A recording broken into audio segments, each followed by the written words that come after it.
출발 성공 투자 후반부 이어갑니다. 오늘까지 제가 합니다. 박민영입니다. 네, 진행의 전채린입니다. 간밤 뉴욕 증시 분위기 리뷰를 먼저 하면서 국내 증시 전략 챙겨보시죠. 뉴욕 증시 3대 지수 모두 약보합권의 거래를 마쳤습니다. 시장을 움직였던 주된 재료는 바로 국제 유가의 급등세였습니다. 바이든 대통령이 이스라엘이 이란의 석유 시설을 공격 감행하는 것을 우리도 논의 중이다. 약간 이것이 사실 말실수였을 가능성도 조금은 있는데요. 어찌됐든 논의 중이다라는 발언을 하게 되면서 WTI 국제유가가 5.5%나 급등세를 띠게 됐습니다. 급기야 일부 IB들은 국제유가가 $100 혹은 $200까지 도달할 수 있겠다라는 전망들도 내놓고 있는 상황이죠. 국제유가가 이렇게까지 급등을 하게 되면 광범위한 경제 혼란을 초래할 수가 있기 때문에 침체에 대한 우려감을 키우는 이슈였습니다. 하지만 그에 맞서서 시장의 분위기를 그래도 좀 방어해 줄 수 있었던 소식, 서비스업 PMI가 크게 개선이 됐었는데요. 이틀 전에 발표됐던 제조업 PMI와 비교했을 때 경기 확장 국면을 시사했습니다. 굉장히 큰 폭으로 지금 미국의 경기가 나쁘지 않구나. 특히나 서비스업 비중이 미국에서는 훨씬 더 크기 때문에 약간의 안도감을 제공하는 뉴스였고요. 이제 시장의 이목은 내일 발표될 고용 보고서로 조금 더 쏠리게 될 것으로 보입니다. 특징주들 정리해 봤는데요. 엔비디아 젠슨항 CEO가 지금 블랙웰 AI 칩에 대한 강력한 수요, 그 자신감을 피력했습니다. 수요가 insane이라는 단어를 썼는데요. 그야말로 미쳤다, 엄청나다 이런 뜻이 되겠습니다. 지금 여러 고객들이 가장 빠르게 가장 많은 물량을 확보하기 위해서 요청 중이라는 발언들도 있었고요. 그와 더불어서 엔비디아의 투심을 조금 살렸던 또 하나의 이슈가 오픈 AI가 총 $100억 유동성을 확보했다라는 이슈도 들려왔습니다. $40억 대출 신용을 확보했다라는 소식인데요. 이에 따라서 오픈 AI를 주요 고객사로 두고 있는 엔비디아가 아주 현금이 두둑한 고객사를 갖게 됐고, 그를 통해서 엔비디아는 칩을 팔아서 돈을 많이 벌 수가 있게 되고, 그리고 엔비디아가 파운드리를 맡기고 있는 TSMC는 또 두둑하게 현금을 가지고 있는 엔비디아라는 고객사를 갖게 되죠. 아주 탄탄하고 안정적인 상생 체인이 형성되게 되는 건데요. 이에 따라서 엔비디아와 TSMC의 주가가 간밤 둘 다 상승하는 흐름이었습니다. 그런가 하면 최근 이 시간에 지속적으로 체크를 드렸던 원자력 관련주들 간밤에 또 한 번 시세가 나왔습니다. 구글의 CEO가 데이터 센터 전력 조달에 원전을 활용하는 방안을 검토 중이다. 사실 올해 아마존과 마이크로소프트 역시도 비슷한 얘기를 했었죠. 이에 따라서 최근 원전 관련주들이 꾸준한 시세를 내주고 있었는데 오늘 구글의 발언까지 전해지면서 비스트라가 5.7% 강세를 연출했고요. 최근 3개월간 51%의 급등. 저희 방송을 보고 투자를 하셨던 분들이라면 조금 좋은 수익률을 거두고 계시지 않을까. 한 분이라도 계시면 좀 뿌듯할 것 같습니다. 자, 마지막으로는 테슬라가 있는데요. 전일 나왔던 약간의 부정적인 이슈, 3분기 인도량 미스가 났습니다. 거기다가 간밤에 전해졌던 소식은 7억 8천만 달러의 부채를 판매하겠다.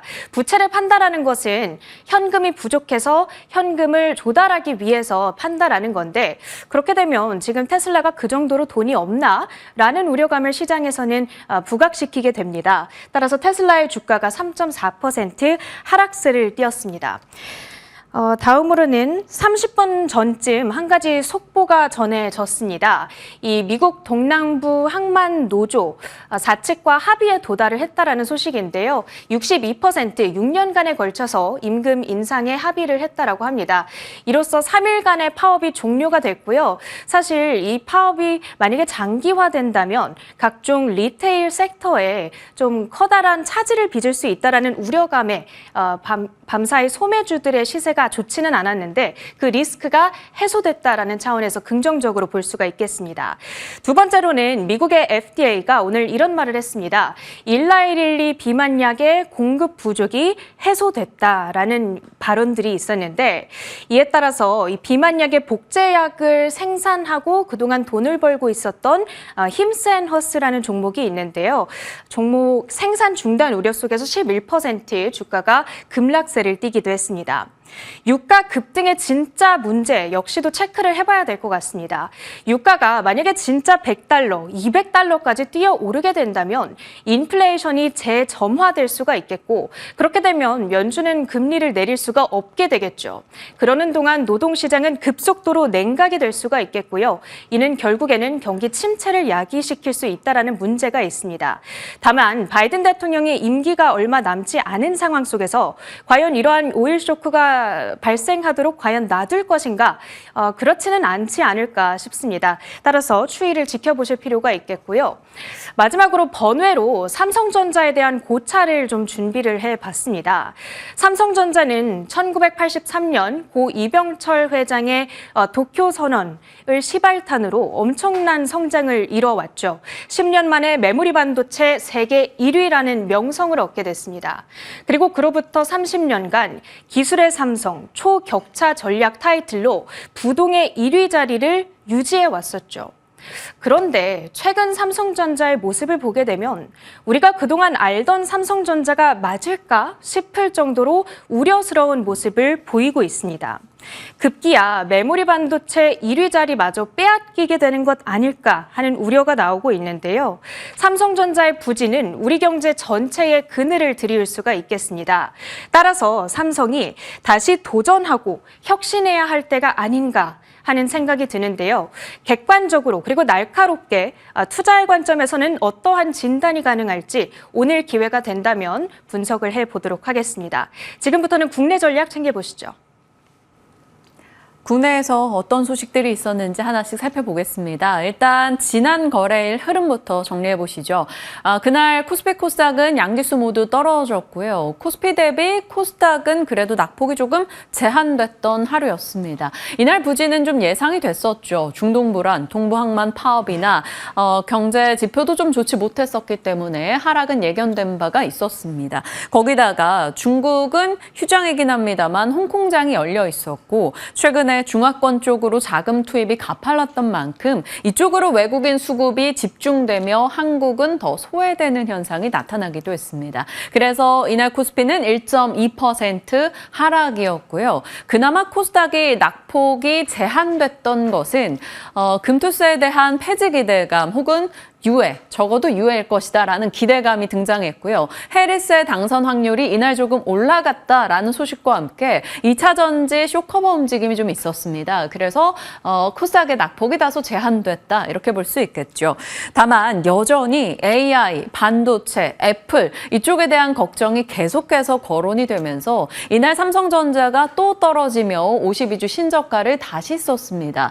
SK하이닉스나 LG이노텍, LG디스플레이 AI와 온디바이스 AI 관련해서 기대를 안고 있던 종목들의 부진이 계속 이어졌죠. 다만 중간중간에 저가 매수세가 일부 유입되면서 희망 고문의 현상은 나타났는데요. 앞으로 추가적으로 매도 실익이 있을 것인가 많은 투자자들이 고민하고 있는 지금입니다. 이날 지수나 주도 섹터가 부재했던 가운데 올랐던 쪽은 소테마였습니다. 메타버스 관련해서 오라이언 모멘텀을 안고 있는 AI 글라스나 XR, VR 기기 쪽의 종목들, 뉴프렉스 이런 종목들이 강했고요. 방산석유는 중동 불안 이슈 속에 일부 소형주가 올랐고요. 자율주행은 테슬라 로보택시 이슈 속에 상승했고 이날 새롭게 좀 등장했던 게 바로 알루미늄 쪽이었죠. 미국의 중국 대륙의 일환 속에서 알루미늄 국내 업체들이 수혜볼 것이다라는 기대, 장중 시간 외까지 이어지기도 했습니다. 그리고 나서 우리가 휴장이었던 어제는 가열차게 단시간에 급등 흐름을 보였던 있었던 홍콩장은 단기 상승에 대한 부담을 좀 소화하면서 7일 만에 하락 전환했어요. 1.4% 떨어졌죠. 다만 중화권에 대한 긍정적인 월가의 시각은 계속적으로 나오고 있어서 이 이슈는 국경절 소비가 어떻게 나온다더라 혹은 경제 지표가 어떻다더라 잘 살펴볼 필요가 있겠습니다. 자, 그리고 어제는 일본 니케이도 올랐습니다. 이시바 시게루 신임 총리 금리 인상을 좀 우호적으로 보고 있었기 때문에 이쪽에 대한 부담이 있었는데 이것을 의식했을까요? 아무래도 선거를 앞두고 BOJ 측과의 만남에서 추가 금리 인상할 상황 아니다라는 개인적 의견임을 강조했으나 기존의 뉘앙스와 좀 달라진 분위기를 연출했습니다. 이 덕분에 엔화 약세 속 자동차, 기계 수출주 강세가 일본에서 나타났고 니케이는 놀랐죠. 이것은 국내에는 다소 우호적인 현상으로 볼 수 있겠고요. 오늘 어떻게 진행이 될지 살펴야겠습니다. 그리고 밤사이 주요 뉴스는 이렇게 세 가지로 추릴 수 있죠. 앞서 체린 앵커 말씀 주셨다시피 젠슨 왕, 블랙웰 수요가 굉장히 강력했다라는 것에서 반도체단에 힘이 좀 실릴 만한 뉴스였습니다. 엔비디아 강세였고요. 그리고 원전 쪽이요. 구글 CEO가 원전에서 전력 조달하는 것을 검토하고 있다라는 소식이 들려왔는데 새롭지 않습니다. 계속 주어만 바뀌는 기분이에요. 구글이었다, 메타였다, 마이크로소프트였다.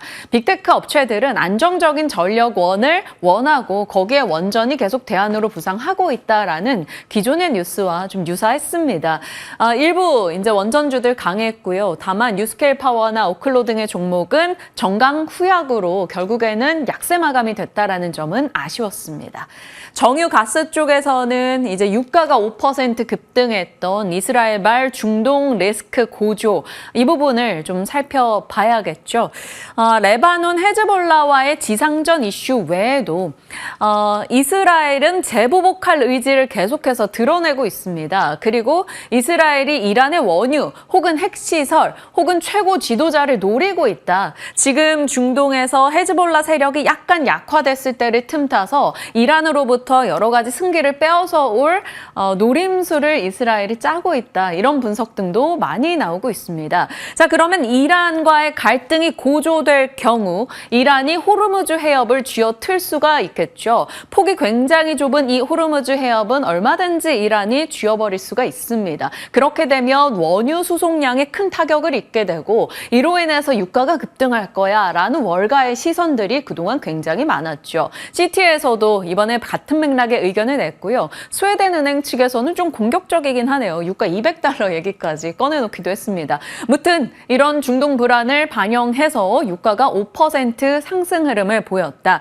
앞으로 중요한 것은 관전으로 봐야 되는 건 결국에는 이스라엘이 계속 이렇게 공격적인 행태를 하는 건 미국을 끌어들이기 위함인데요. 미국이 이에 동할 것인가를 봐야겠죠. 그럴 가능성은 굉장히 낮다라는 게 지금으로서는 시장의 평가입니다. 그래서 미국 내에서 방산주들도 크게 움직임을 보이진 않았죠. 불편한 유가의 흐름을 지켜보면서 이슈는 계속 업데이트해 나가도록 하겠습니다.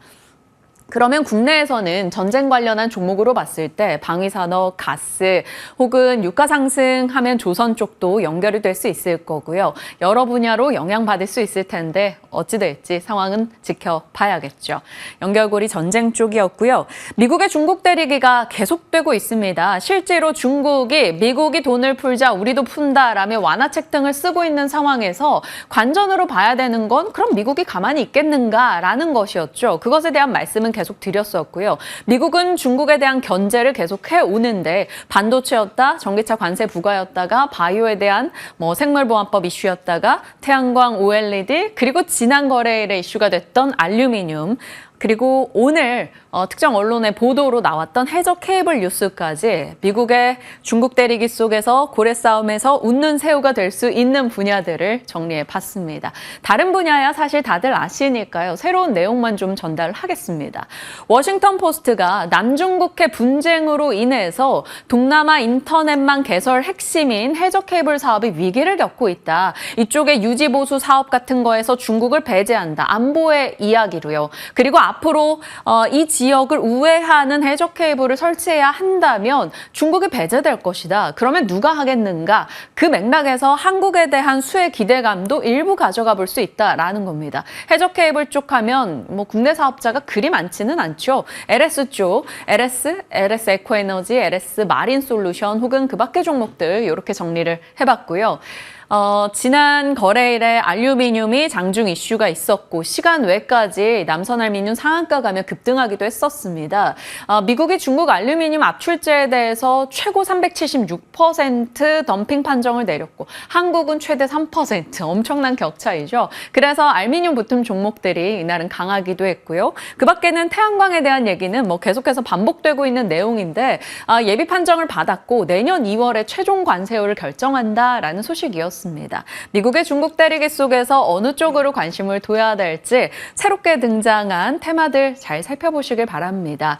자, 전력과 에너지에 대한 독립과 자립이 절실해집니다. 전쟁, 분쟁이 격화되고 있기 때문이죠. 그런 맥락에서 전력 관련한 종목들은 언제나 스토리나 내러티브를 갖고 있기 마련인데요. 이상기후 측면에서도 항상 살펴보고 있습니다.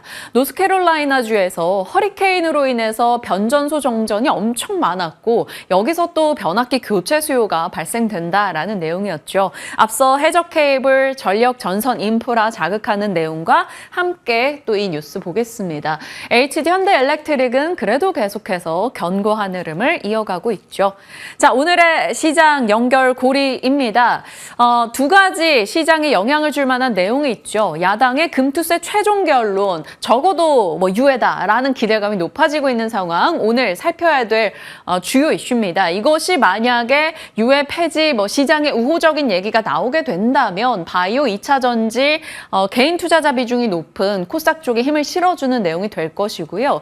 또 미국 동부항만 노동자 파업 종료 소식이 있었죠. 지난 거래일에 이쪽 파업으로 인해 물동에 대한 우려가 뭐 화장품 이런 수출단에 좀 힘을 빼앗아가는 요소였는데 힘이 될 수 있을지 지켜봐야겠습니다.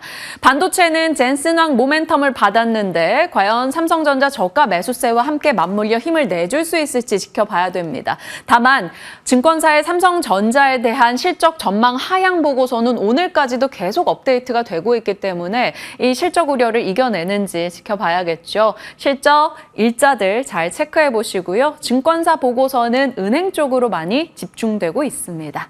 자, 이렇게 당잠사 시장에서 들려오는 뉴스들을 정리해봤고요. Q&A로 이어가겠습니다. 김태성 본부장님, 첫 번째는 뭐니 해도 반도체 얘기 여쭤볼 수밖에 없습니다. 엔비디아 젠슨왕의 블랙엘 수요 발언, 여러 가지 우려를 좀 불식시켜줄 수 있을까요?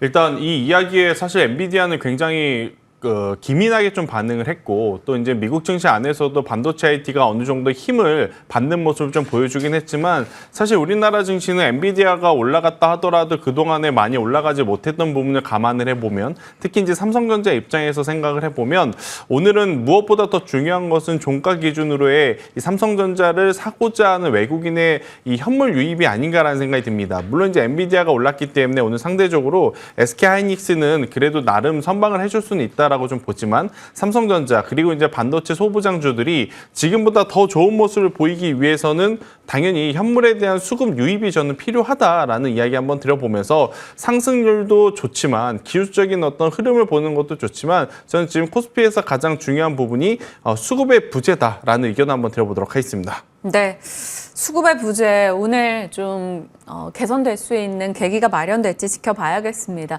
뭐 금투세 이슈 등이 좀 여러 우려를 떨치게 된다면 2차 전지단에 힘을 실어줄 수 있을지 궁금해요. 사실 오늘은 2차 전지에 우호적인 내용 없었습니다. 그렇죠. 테슬라 인도량 실망감, 뭐 리콜 이슈 등등이요. 그래도 최근엔 분위기가 나쁘진 않았거든요.